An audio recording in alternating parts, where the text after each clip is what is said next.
In this video, I'm going to show you how, with an iPhone, you can take a picture with your voice. If you like this video, hit that subscribe button. Let's jump right into it. Okay, you're going to click on Settings, and then you're going to scroll down until you see Accessibility. Click on that. From there, you're going to scroll down to under this Physical and Motor and click on Voice Control. From there, Customize Commands and click Custom.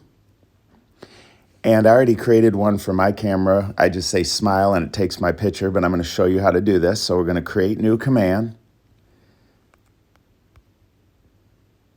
We're going to use TikTok and go down to Action, and you're going to run Custom Gesture. And now what you're going to do is click at the bottom middle right here, and that's right where your camera button is. I'm going to click there and then hit stop. And then I'm going to save this gesture. This is important. I'm going to go back, and then under Application, I'm going to pick Camera. You can actually leave it with any, but go ahead and pick Camera. And then this is important that you click Save right up top. Now you are ready to use it.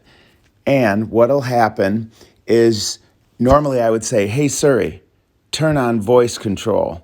But because I'm doing this screen record, Siri doesn't work. So what I'm going to do for this example is turn voice control on, and you can see the little microphone up in this top left corner. Normally yours will be blue. Mine's red because I'm recording the screen. But then from there, we're going to go out, click on camera.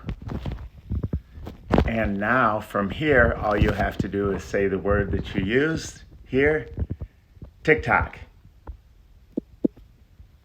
And that's it. A picture was taken.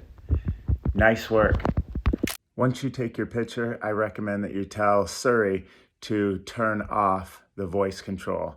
You probably don't want to leave it on because then when you're talking, it'll do different things. So, hey, if you like this video, hit that subscribe button and we'll see you in the next one.